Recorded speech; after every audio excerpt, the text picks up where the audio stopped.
Pues regresamos de este lado de la frontera. Ya le decía, la reforma judicial se mantiene vigente. La Corte desestimó estas acciones de inconstitucionalidad. No analizó el fondo del asunto, pero quien estuvo ahí siguiendo a detalle toda esta discusión eres tú, Vero Macías. ¿Cómo estás? Buenas noches. Hola, Sofi, muy buena noche, te saludo con mucho gusto y efectivamente el Pleno de la Suprema Corte de Justicia de la Nación pues no logró los votos necesarios para declarar la inconstitucionalidad de esta reforma al Poder Judicial. El proyecto del ministro Juan Luis González Alcántara Carrancá, que pretendía invalidar la elección por voto popular de jueces y magistrados locales y federales, pues fue desestimado. La Corte concluyó que eran necesarios 8 votos y no 6 para invalidar una reforma constitucional. Comentarte que al arranque de esta sesión, la ministra presidenta Norma Lucía Piña dirigió un mensaje a la nación y afirmó pues que cualquiera que fuera esta decisión del Pleno sería retomada en los libros de historia del país. La ministra Lenia Batres Guadarrama propuso detener este debate al recordar que se publicó en el Diario Oficial de la Federación esta reforma constitucional de supremacía que blinda pues todas las reformas constitucionales de cualquier recurso jurídico en su contra. Sin embargo, la mayoría votó en contra, incluso Batres Guadarrama pues tuvo ahí un desatino y también votó su propia propuesta en contra, aunque después corrigió. Vamos a verla.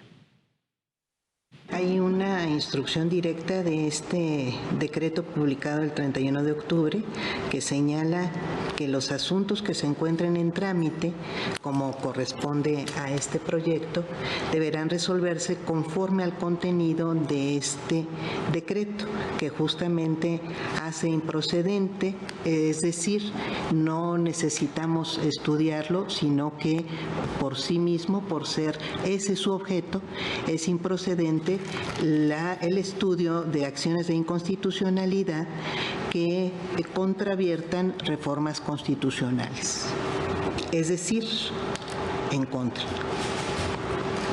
Perdón, a favor de mi propuesta, en contra de que se pase a su estudio en este momento.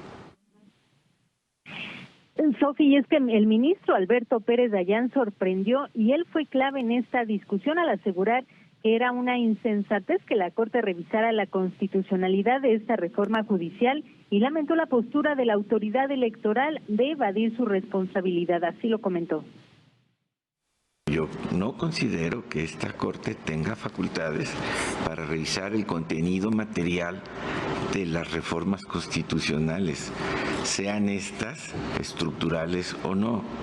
Tan lo imaginó el propio Poder Revisor, que en su momento y en la forma de integración de las cámaras estableció un límite infranqueable de 300 legisladores en una de ellas, para que cualquier modificación a la Constitución tuviera que ser motivo de un acuerdo entre la mayoría y las minorías.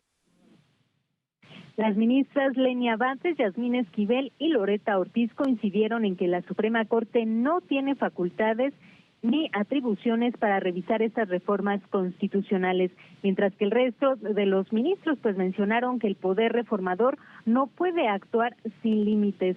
Al final de esta sesión, te quiero comentar, Sofi, que el ministro Luis María Aguilar pues salió a agradecerles a los trabajadores del Poder Judicial por su lucha y también por su respaldo. Así que el proceso de la convocatoria pues continúa y el próximo año se elegirán a jueces, magistrados y ministros por este voto popular. Sigue el proceso tal cual lo dice pues esta reforma. Así es, Sofi, entonces pues ya veremos el próximo año cómo se da todo este proceso. Bueno, pues ya nos contarás tú también, de acuerdo al comité que tienen ahí en el Senado y acá en la Cámara de Diputados. Gracias, Vero, buenas noches. Sofi, muy buena noche. Gracias, nos vamos a un corte rápidamente. Esto es República H.